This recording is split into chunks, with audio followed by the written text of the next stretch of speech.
yung ano natin. Ayan. So, ito po yung series topic natin na shining as lights in the world. By working out our own salvation. So, sa ano po siya? Sa Philippians 2:12 na, "Dear friends, you always followed my instruction when I was with you. And now that I am away, it's even more important, work hard to show the results of your salvation, obeying God with deep reverence and fear." So, ito yung topic natin last week, no, na pinangunahan ng ating Pastor Gino na shining as light in the world. So, yung naata sa akin is by working out our own salvation. So, dito po iikot yung topic natin sa umagang ito. So, NLT ang ginamit ko na version kasi mas malinaw ang kanyang pagkasalin. Sa ibang translation kasi, tremble and fear. Pwede kasi nating interpret ang kahulugan nito kapag hindi natin alam ang konteksto. Hindi ibig sabihin na work out your salvation is kailangan nating gumawa ng mabuti para tayo maligtas, or kailangan mabait ka para ka maligtas, at dapat manginig tayo sa takot sa Diyos. It means ipakita mo sa ibang tao kung paano ka binago ng Diyos, at ito'y resulta ng kaligtasan na iyong natanggap mula sa Diyos. Amen. Amen. So, next slide, please. Dito na fear, no? The word fear means respect, pagkatakot, makagawa ng kasalanan sa harapan ng Diyos, no? Trembling. And the word trembling means pakumbaba na may halong takot na magkamali, at panginginig sa init ng paglilingkod ng puno ng pag-ibig at respeto. Kaya sa ibang translation is reverence, no? Reverential fears means respeto, paggalang at pagkilala sa kadakila ng Diyos. No? Hindi ito yung literal fear, but ito yung tremble na takot, but ito yung yung nag-iinit talaga yung passion natin sa pag-serve sa Panginoon, no? So, facing the challenge of living in the midst of a crooked and perverse generation, it is natural that we wish to react against it. As a Christian na tinaguri ang follower of Christ, kahit na nanirahan tayo ngayon sa mundong puno ng korupsyon, puno ng kasinungalingan, pandarambong sa kapwa, selfish na masyado ang mga tao, sa mundong puno ng kadiliman, tayo ang nagsisilbing ilaw. Ilaw na nagliliwanag mula sa Diyos. We must face the challenge of living that our conscience and faith make us want to live differently, to stand for what is right and not just go along with the world's corruption. Amen. So, next slide. Shining as light in the world, no? Paano tayo maging liwanag sa mundong ito? So, before we proceed, no? Mag-pray muna ako, mga kapatid. Heavenly Father, God in heaven, Lord, magandang umaga sa inyo, Panginoon. Lord, maraming salamat po sa umagang ito. Na once again, ang inyong lingkod, Panginoon, ay tumatayo sa inyong harapan, Panginoon, para magpagamit, Panginoon, na i-share ang iyong salita. Lord, I humble myself before you, O God, for I am nothing without you, Lord. Naway hindi ako yung makita nila, Panginoon, kundi ikaw ang kanilang makita, na siya ang kumilo sa buhay ko. Lord, itago niyo po ako sa inyong likuran, Panginoon. Naway pakinggan nila ang aking sasabihin, Panginoon, bagkos ang sabi ng iyong salita. Kung sino yung may gift ng pagsasalita, ay magsalita sila na siyang Diyos ang nagsalita para sa kanila. Lord, naway sa topic namin ngayon, Panginoon, is mabuksan ang aming puso at isipan. At meron kaming matutunan, Panginoon, at mag-grow kami sa aming spiritual walk with you, Panginoon. Sa iyo po, Ama, ang pinakamataas na papuri at papasalamat. In the mighty name of Jesus Christ, I pray. Amen. Amen. Ayan, ang first topic natin, mga kapatid, is develop a Christ-like character. Ayan. By growing in the grace and the knowledge of Jesus Christ. No? Sa 2 Peter 3:17-18, you already know these things, dear friends. So be on guard. Then you will not be carried away by the errors of these wicked people and lose your own secure footing. Rather, you must grow in the grace and knowledge of our Lord and Savior, Jesus Christ. All glory to Him, both now and forever. Amen. Mga kapatid, we must always be on guards. Ano ba dapat, no? Nating gwardiyahan, mga kapatid? No? Siyempre, ang ating puso po, mga kapatid. No? Next slide, please. No? Sabi nga sa Jeremiah 79, the human heart is the most deceitful of all things and desperately wicked. Who really knows how bad it is? No? Kaya ang daming taong mandarambong, mga kapatid. Ang daming mga scammer. No? Akala mo na maganda yung intention nila. Pero yung pira lang pala ang gusto nila. Yung pira mo lang pala ang gusto nila. No? Because of human hearts, walang nakakaalam ng nilalaman ng ating puso. Akala mo ang bait-bait. No? Kasi hindi natin alam kung ano talaga yung nasa loob ng kanyang puso. Sariling puso natin nga, hindi natin maintindihan. No? Amen po? Kaya nga may tao na sala sa init, sala sa lamig, kasi most of the time, our hearts dictate us. Hindi natin maintindihan na happy ka kanina, malungkot ka ngayon. No? Malungkot ka ngayon, happy ka kanina. Okay ka lang ba? No? No, magagalitin ka, sumpungin ka. No? Minsan, dinadaya din tayo ng ating puso na okay lang. Next Sunday na lang ako magsisimba. My next pa naman. No? Sometimes, kung sino pa yung tinatawag nilang Kristiyano kuno, sila pa yung ma-attitude. No? Masakit po ba? No? Ito yung reality. Minsan din maawain tayo sa ibang tao, pero ang totoo, hindi nga tayo naawa sa sarili nating nanay, sarili nating pamilya. Uy, alam mo, ang kawawa siya, oh. Naawa ka ba nanay mo? Pahugasin ka lang plato. Ang galit ka nga. No? Relate po ba? No? Kaya nga sinabi ni King David sa Psalms 139:23, sabi ni King David, search me, O God, and know my heart. Test me and know my anxious thoughts. King David truly understand that our hearts are deceitful, prone to wickedness, and need God's guidance. Amen? Alam niyo mga kapatid kung ano ang pinakamahirap gawin? No? Ang maging humble ka sa lahat ng bagay. Alam niyo kung ano yung pinakamadaling gawin? Ang maging hambog.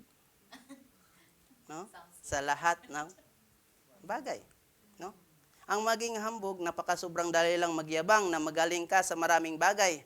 But you lack one thing, ang magpatawad. Ang maging humble tayo katulad ng pagiging humble ni Kristo na ating Diyos. Kung gusto nating maging katulad ni Kristo, to have a Christ-like character, we must humble enough na patawarin yung mga taong nanakit sa atin kahit ang sakit-sakit na. Amen? No? After having reflection, mga kapatid, try to apply kung ano yung natutunan natin sa Bible study natin, no? Sa pagbabasa ng Bible, no? Para hindi tayo masabihan ng mga unbeliever na hipokrito. Bakit ako magsisimba? Siya nga, palasimba. Pero palamura. Bakit siya nagsisimba? Pero nangunguna sa chismis. Bakit siya? Siya palagi ang nakikita ng ibang tao. Kasi tayo yung tinitingnan bilang isang modelo ni Kristo. Dala-dala natin ang pangalan ng Panginoon. Kaya gano'n na lang kainit ang mata nila sa atin. At ang masama, tayo pa yung naging dahilan kung bakit ayaw sila magsimba. No?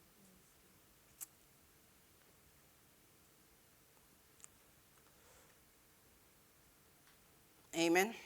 Hallelujah.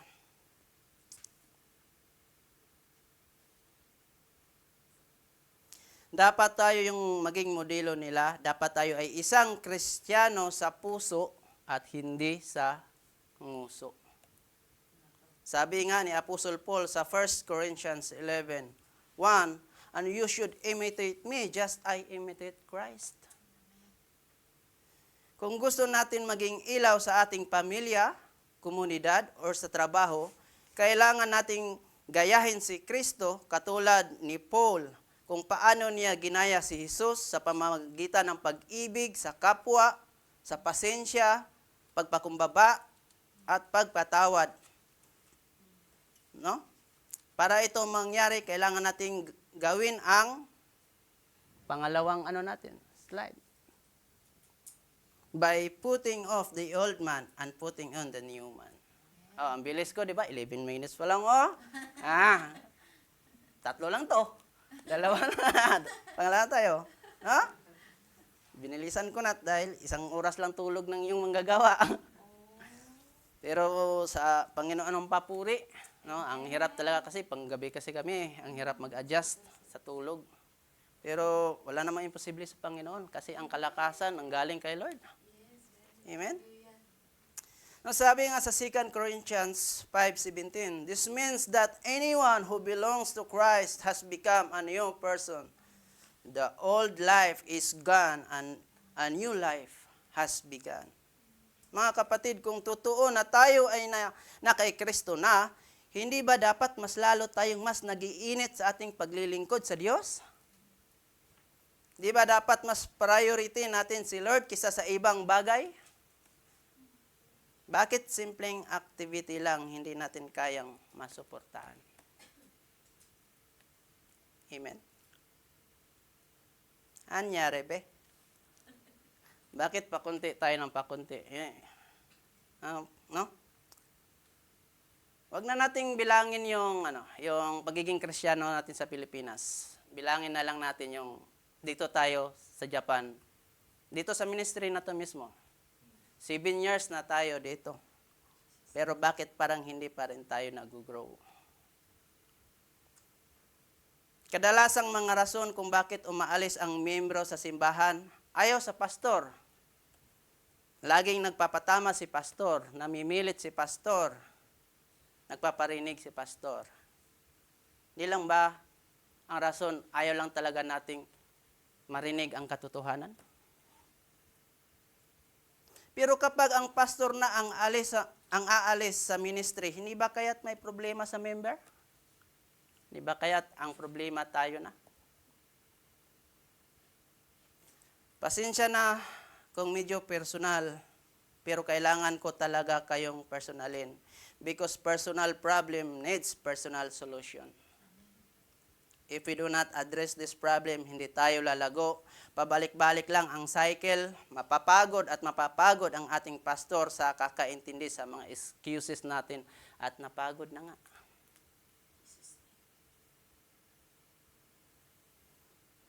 No, bago ako lumipat dito mga kapatid, sabi sa akin ni Pastor Marvin, galing kami ng Osaka ni Pastor Jan.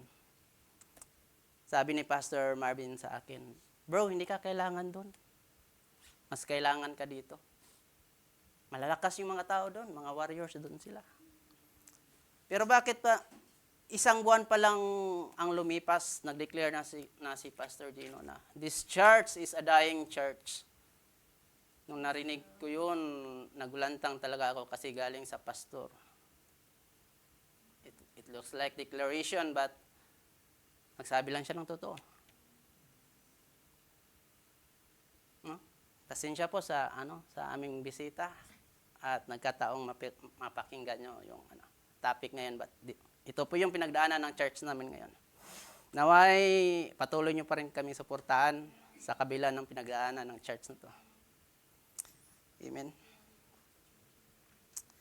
Pero pilit pa din nila nilalaban, pinagtiyagaan pa din nila tayo Hindi ba tayo nahihiya na sila galing pa ng Kanagawa, pero hindi sila nalilate? Pagdating dito, may dala pang pagkain. No? Hindi ba tayo nahihiya? Kina Tita Nori, Tito George, na galing pa ng malalayong lugar, pumunta lang dito para makasama tayo. May dala pang kape, may dala pang ulam. Pero hindi sila nalilate. On time sila nakakarating dito. Pero tayo na tagaan dito, tayo pa yung nalilate. No? Kung tutuusin, meron din namang simbahan doon. Kung gusto nila ng convenient, pwede sila doon. No? Kaya nagpapasalamat ako kay Kuya Maki, kay Ate Nori, maraming salamat sa inyong pagpunta dito. Kahit na meron kayong church doon sa Gunma, ba't pinilit nyo pa rin mag-travel ng 3 hours? No? Maraming salamat sa buhay nyo. So much appreciated yung pagpapagal nyo sa Panginoon. Kasi may church doon, pwede for convenient lang. Kung pag-uusapan ng conveniency, pwede na kayo doon.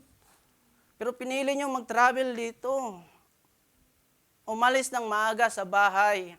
Mag-travel for 3 hours. May dala pa kayong ulam. Nakapagluto na kayo. Nakakaya sa amin na kami taga dito kami. Pero ito yung totoo. Ito yung nangyayari sa church natin ngayon. No? Kaya so much appreciated, Kuya Maki. Purihin ang Diyos sa buhay po ninyo. Si Lord na bahala. No? Magbalik ng kabutihan. No? Si Lord na magbalik ng kabutihan niya sa pamilya nyo. Hallelujah.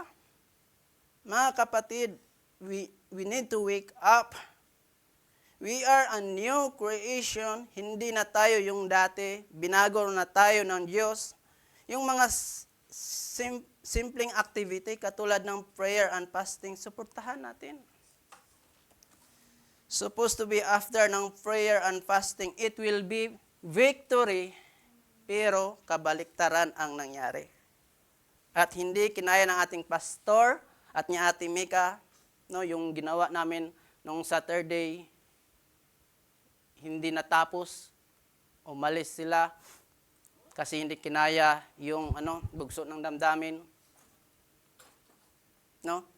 Sabi ni Pastor Gino, last Sunday, dumating na sa punto na question niya ang Diyos. Mga kapatid, interpretation ko lang na to, hindi naman narinig nyo, hindi sinabi ni Pastor Gino kung ano yung dahilan, pero sinabi niya, dumating na sa punto na tinanong niya si Lord, pwedeng tama ako dito, pwedeng mali ako. Pero hindi ba kaya ganito yung tanong ni Pastor Gino kay Lord na, Lord, is it worth it na ipaglaban pa tong mga taong to? Malalaki na tong mga to, oh. Ang tagal na nito, naglilingkod sa'yo.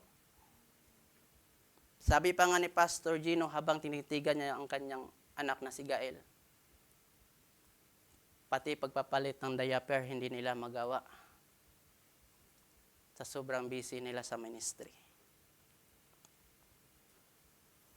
Mga kapatid, kapag hindi tayo nagbago, itong place na to na binigay ni Lord sa atin, pwede itong kunin ni Lord. Yung place na binigay ko, hindi nagamit sa simpleng activity, hindi nila kayang suportaan yung para sa akin. Pwede itong kunin ni Lord, mga kapatid. No? Ang realidad, itong place na to, binabayaran natin, naglalabas tayo ng 200,000 yen a month, 20 lapad. No? Nasa 8,000 ang a month dito, monthly. 8 lapad, 80,000 yen. Plus yung binibigay natin kina Pastor Gino na 80,000 yen din. So bali nimang per week. So total 16 plus yung aircon natin nasangmang yan per month 19, tapos yung utilities dito sa church almost 20 lapad ang kailangan nating ilabas. And yet last week nakakahiya man, pero sasabihin ko na talaga, nakalikom lang tayo ng 7,000 negative pa sa ibibigay natin kay Pastor Gino na ni dalawang lapad, meron tayong funds, 25. May raos pa naman hanggang next month.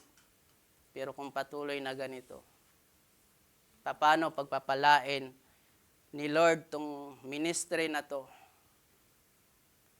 kung hindi naman nakikitaan na nagsisipag at nagpapagal tayo sa simpleng gawain? No, si Lord can create miracle. Yung 20 lapad, kayang-kaya yan ni Lord. Ang tanong, worth it ba tayo na bigyan ng ganong kalaking halaga? No?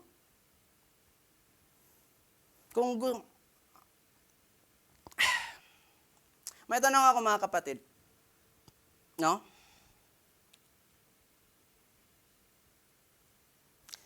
Let us have reflection in ourselves in these end times. Ito ang gusto ni Satan, ang magkawatak-watak tayo. Kaya yung tanong ko, naniniwala ba kayo na kayang baguhin ng Diyos ang takbo ng bagyo?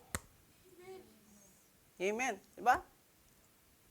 Ako talagang yung faith ko talagang buong-buo. Naniniwala talaga ako na kayang baguhin ng Diyos yung takbo ng bagyo. If God will not allow, it will not happen. Yung bagyo ngayon na tumama sa Cebu, alam mo, nakita nyo yun sa mga FB natin. Lahat naman tayo nagpi-Facebook. Kung gusto ng Diyos na huwag patamain sa Pinas, yung dadaan lang yung bagyo, na hindi yung bagyo hindi maglandfall, dadaan lang talaga siya. Kayang gawin ng Diyos yun.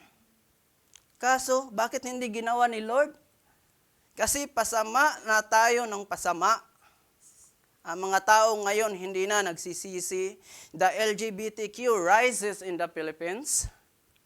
And the people became wicked, lovers of money, became boastful and proud, became abusive, disobedient, and ungrateful. Isa lang naman ang gusto ng Panginoon. Ang gusto ng Diyos, ang magsisi ang tao. Kaya nga sabi sa 2 Chronicles 7:14, "Then if my people who are called by my name will humble themselves and pray and seek my face and turn from their wicked ways, I will hear from heaven and I will give their sin and restore their land." Kaya yung nangyari ngayon sa Cebu, it is a wake-up call. Hindi pa yun yung wrath ni Lord, mga kapatid. No? No, masakit isipin na yung dating bansa na ang Pilipinas na tinaguri ang Christian country ay hindi na siya nangyari ngayon. Dati, normal lang naman ang panahon. Sa panahon ng 80s, ng 90s. No? Siguro hindi nyo na nabutan eh. Pero ako nabutan ko yan eh. No? Pag tag-ulan, uulan. Pag tag-init, iinit. Ganon ang klima dati. No? Kaya siguro ganon, kasi dati, mataas pa ang moral ng mga Pilipino. Yung may paninindigan at may prinsipyo na ikinahihiya ang mga bagay na nakakahiya. But look at our generation right now, what happens. Pero ngayon ang mga tao wala nang hiya. Kaya tayo ngayon binabagyo. It is a wake-up call, mga kapatid. The second coming of Jesus is near. No? Old man versus new man. No? Sa old man, your old sinful self living according to selfish desires and worldly ways. No?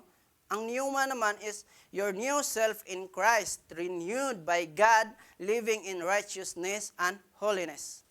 Kaya sabi sa Ephesians 4:22-24, "Throw off your old sinful nature and your former way of life, which is corrupted by lust and deception. Instead, let the Spirit renew your thoughts and attitude. Put on your new nature, created to be like God, truly righteous and holy." meaning leave your old sinful habits behind. Renew your mind and live as God intended, righteous and holy. By developing such Christ-like character, we will not only save ourselves, but we will truly shine as light in the world. No? Paano tayo magsa-shine sa mundong ito kung ang ilaw natin dim, madilim? No?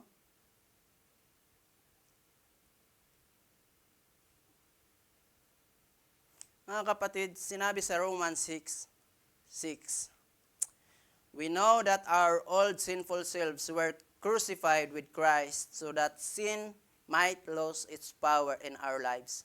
We are no longer slaves to sin.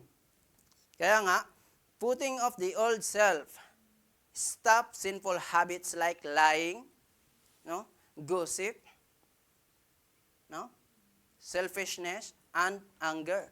Turn away from anything that pulls you into sin. No? Putting on the new self, live with love, forgiveness, honesty, and kindness. Reflects God's character in daily life. Kaya ang reflection natin, putting off the old self and putting on the new self is not one-time event. It is daily choice to die to sin and live for Christ. Kaya mga kapatid, sana wag na nating abusuhin pa yung grace ng Panginoon na binigay. Minsan kasi naririnig ko sa iba, grace si Lord. Yes, totoo po yun. Grasya ang Panginoon. But He is also just. Nagagalit din si Lord sa mga pinagagawa nating kasalanan. Kaso hindi pa napapanahon para ibuhos ng Panginoon ang kanyang wrath. No? Dahil binibigyan niya pa ng pagkakataon ang tao na magbago. No? Marami ng rumor of war, lindol. Lahat ito mangyayari dahil naka-prophecy na ito at nangyari na nga. No? Sabi ni Jesus sa Matthew 24:6-8, and you will hear of wars and threats of wars, but don't panic. Yes, these things must take place, but the end won't follow immediately. Nation will go to war against nation, and kingdom against kingdom. There will be famines and earthquakes in many parts of the world, but all this is only the first of the birth pains, with more to come. Ilang lindol na ba ang nagdaan? Ilang gira na ba ang naririnig natin? Israel, Libya, Russia, ano yung kalaban ng Russia? Ukraine, tapos yung recently, Thailand, Indonesia ba? Thailand, Indonesia. Ito, rumors of war. Nangyayari na po. Sabi sa birth pain pa lang ito. Pero matagal lang nangyayari ito. No? Sabi sa Matthew 24:43-44, understand this, if a homeowner knew exactly when a bulgar was coming, he would keep watch and not permit his house to be broken into. You also must be ready all the time, for the Son of Man will come when least expected. Ang pagbabalik po ng Panginoon is walang nakakaalam. Na parang isang magnanakaw na hindi mo alam kailan siya lulusob sa iyong tahanan. No?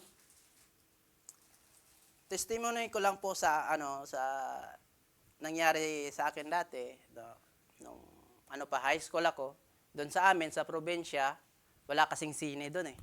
So merong yung mga may kaya, yung TV nila, so gumawa sila ng isang kwarto parang ganito, tapos dito sa harap yung TV, tapos mga upuan diyan parang ganito, tapos doon kami nanonood, nagbabayad kami.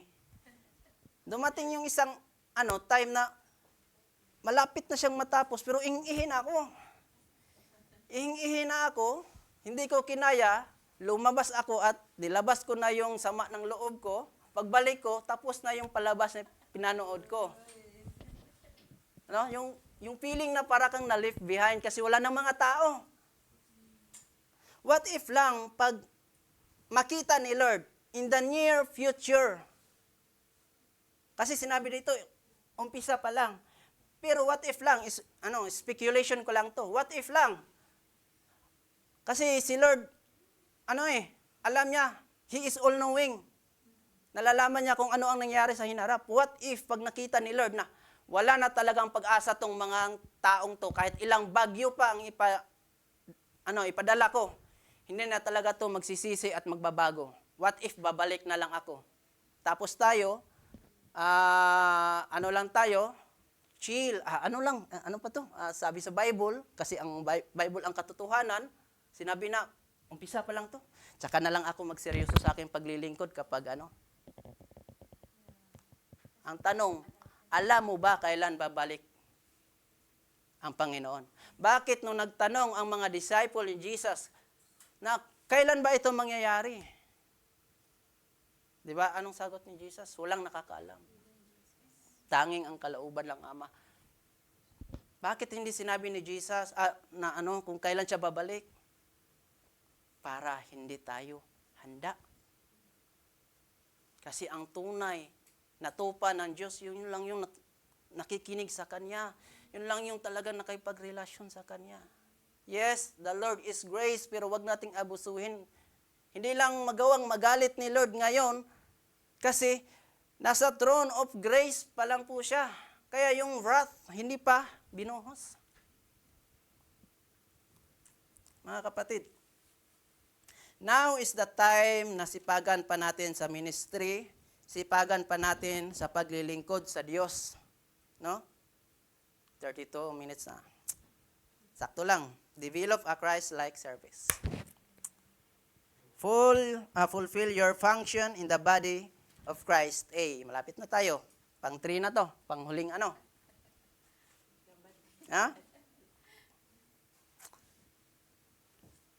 As Paul admonished in Romans 12, 1-2, we have a reasonable service to perform, which is to prove what is that good and acceptable and perfect will of God. Kaya sinabi sa Romans 1:2, And so, dear brothers and sisters, I plead with you to give your bodies to God because of all He has done for you. Let them be a living and holy sacrifice, the kind He will find acceptable. This is truly the way to worship Him. Don't copy the behavior and customs of this world, but let God transform you into a new person by changing the way you think. Then you will learn to know God's will for you, which is good and pleasing and perfect. Kaya wag nating laging isipin na okay lang na magkasala ako kasi grace naman si Lord. Ang sabi ng salita ng Panginoon, by changing the way you think. Wag nating isipin na mabait si Lord, maintindihan ako ni Lord. Pero ang sabi ng salita ng Panginoon, palitan natin kung the way paano tayo mag-isip. Amen, mga kapatid? The kind we will find acceptable. Yung karapat-dapat, yung katanggap-tanggap, yung worship na katanggap-tanggap sa harapan ng Panginoon, yun yung hinahanap ni Lord sa atin. Amen? The kind He will find acceptable. Ano ba yung mga karapat-dapat na pag-uugali na nais ng Diyos sa atin, mga kapatid?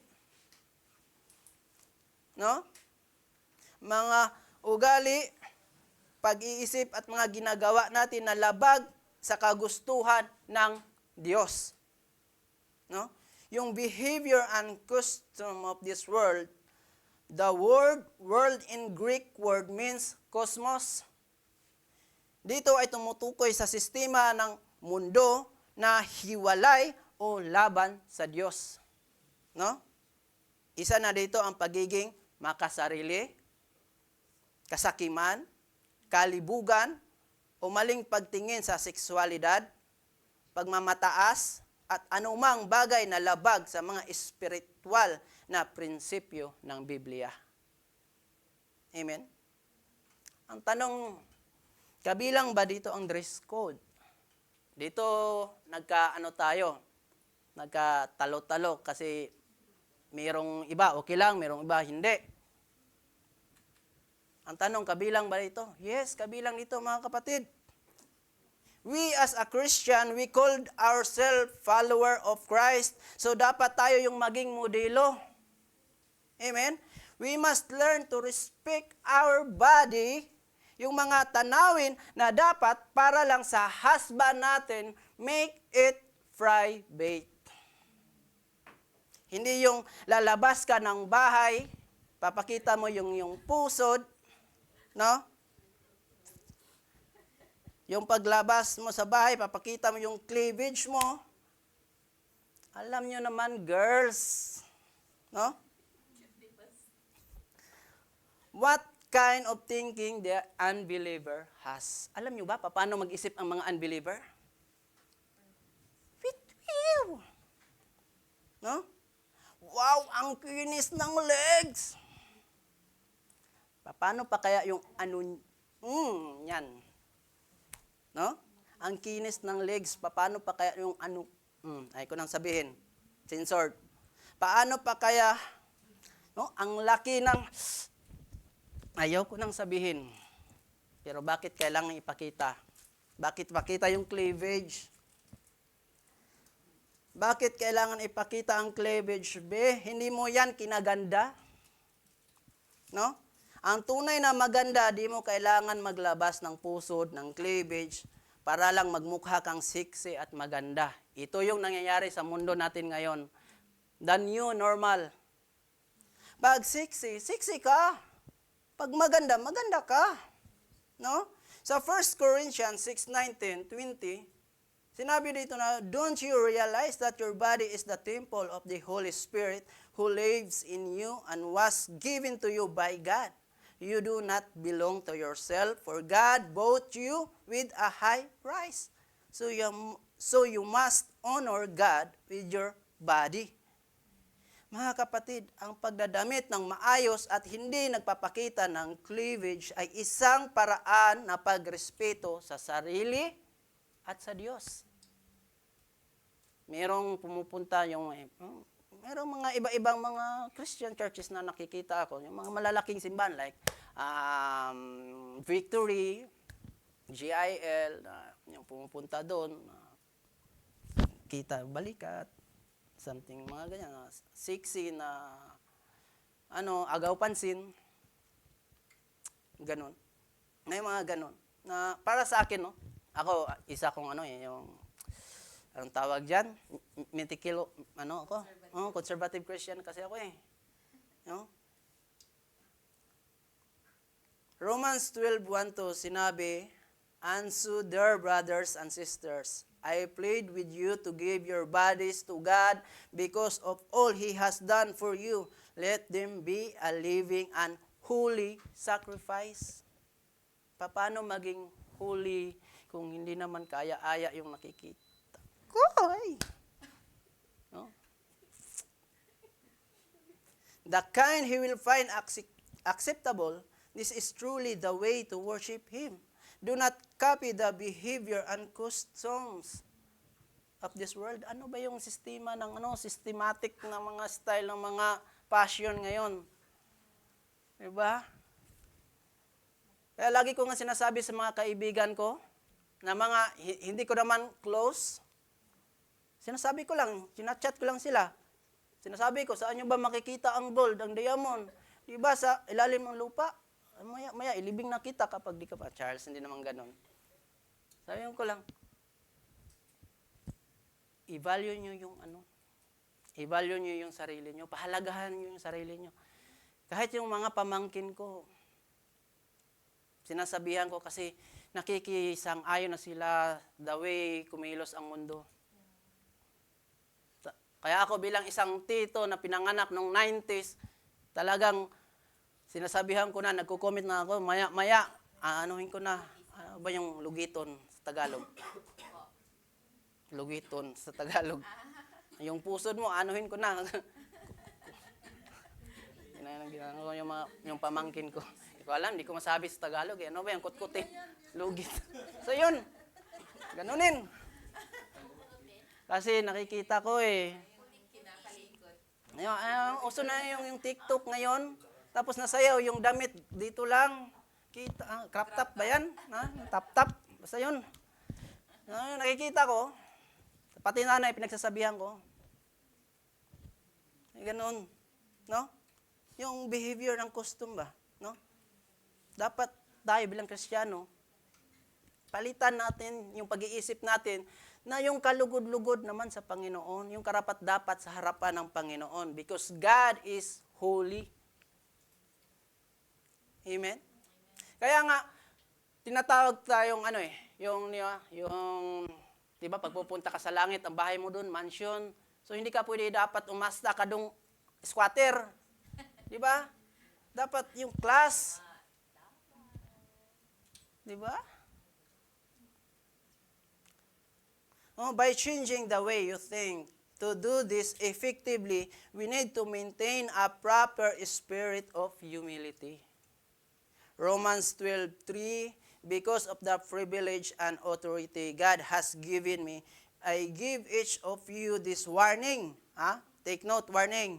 Don't think you are better than you really are. Be honest in your evaluation of yourselves, measuring yourselves by faith God has given us.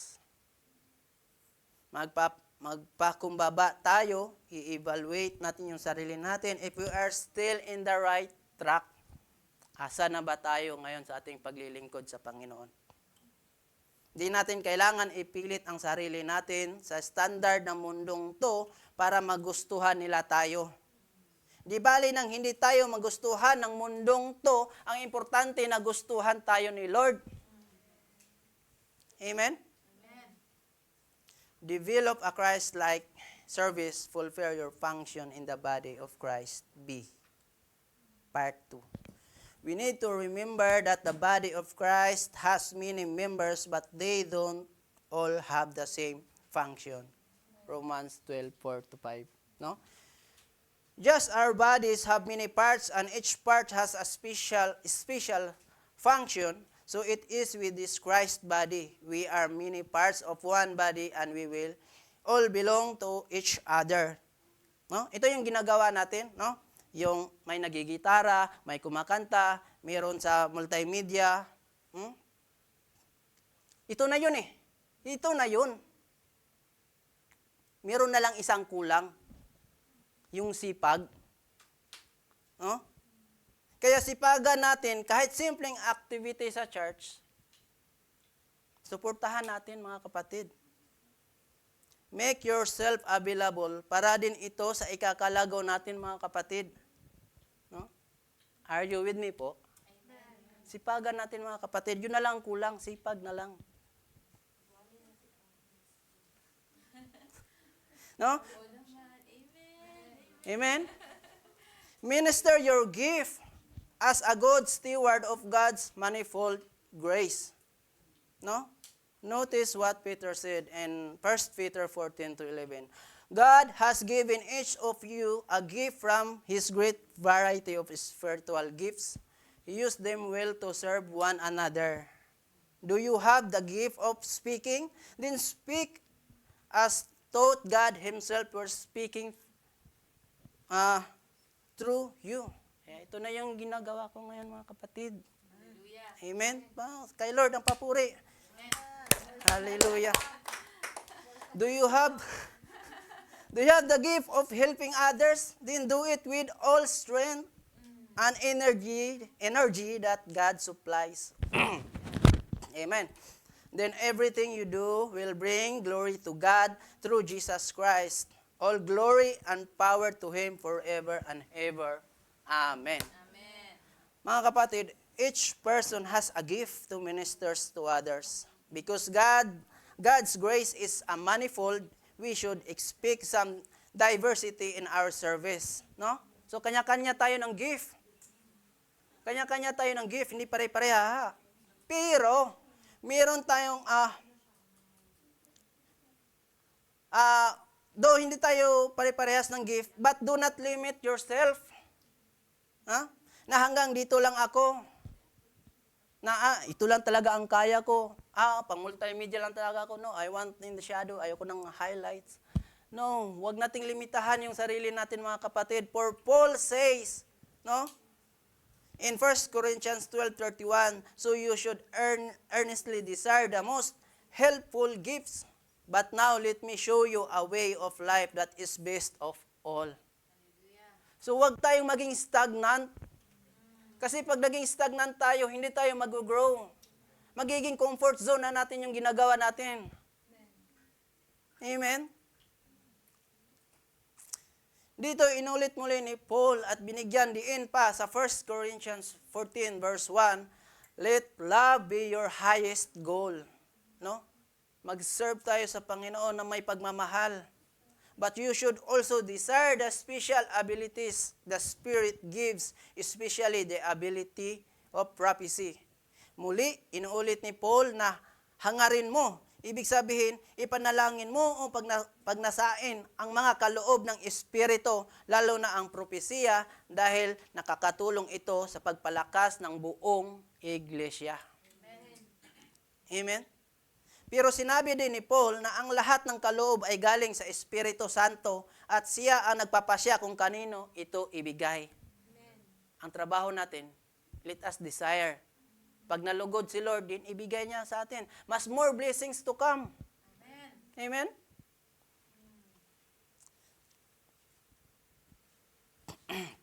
Pero sinabi din ni Paul, in 1 Corinthians 12:11, it is the one and only Spirit who distribute all these gifts. Yung mga gifts natin, ang Holy Spirit ang nagbigay nito sa atin.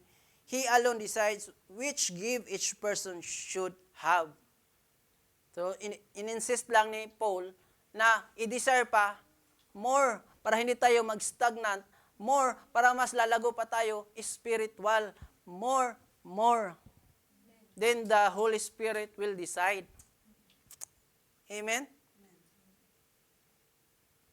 So let us exercise our gifts in such a way as to glorify God through Jesus Christ. No, sa Romans 12:11, never be lazy, but work hard and serve the Lord enthusiastically. So mga kapatid, huwag tayong patamad-tamad. Amen? Uulitin ko, suportahan natin ang mga activities sa church natin dahil ito ang gusto ng Diyos para sa atin. No? Na makita sa atin ang mga sakuna na nangyari sa buong mundo, rumors of war, mga bagyo, hindi na ito bago sa atin. Malapit na ang pagbabalik ni Kristo Jesus na ating Diyos at tagapagligtas. Naway sa kanyang pagbabalik, maabutan tayo ng Diyos na active sa gawain sa simbahan. No? Naalala ko yung nag-pray ako one time, sabi ko, Lord, this ministry is your ministry. But the Holy Spirit rebuked me. Why? Pinagkaloob tong ministry na to sa atin. Kumbaga, tayo yung caretaker. Itong ministry na to, si Lord, anong ito para sa Kanya? Diyos nga siya. Anong sa Kanya? Anong balik sa Kanya? Pero itong ministry na to, pag nagpagamit tayo din ang magbenepisyo. No? The more pa tayo pagpapalain ni Lord kapag nakita tayo, nagpapagal tayo sa gawain. So, na-realize ko din na, nga din naman. Si Lord nga siya. Ano bang benepisyo nito kay Lord? Itong ministry na to, na binigay ni Lord sa atin, tayo ang magbibenepisyo. Tayo din ang balik din itong pagpapala na mula sa Diyos. Tayo din ang makakatanggap. Amen? Kaya conclusion, mga kapatid, much more could be said, but developing a Christ-like character and service will go a long way in working out our own salvation. And working out our own salvation in this way will certainly help us to shine as light in this world. Are you being careful to maintain God's work? No? Sabi nga sa Titus 3:8, this is a trustworthy saying, and I want you to insist on these teachings so that all who trust in God will devote themselves to doing good. These teachings are good and beneficial for everyone. Remember what Paul wrote about Jesus' death on the cross, who gave himself for us that he might redeem us from all iniquity and purify unto himself a peculiar people, zealous of good works. Hindi ito yung zealous na nainggit ha. Ito yung zealous na mas lalo ka pang magpapagal sa Panginoon, mas mag-aaral pa yung pagsiserve mo sa Panginoon. The question is, are you zealous of good works? Or did Jesus die in vain in your case? To God be the glory, mga kapatid.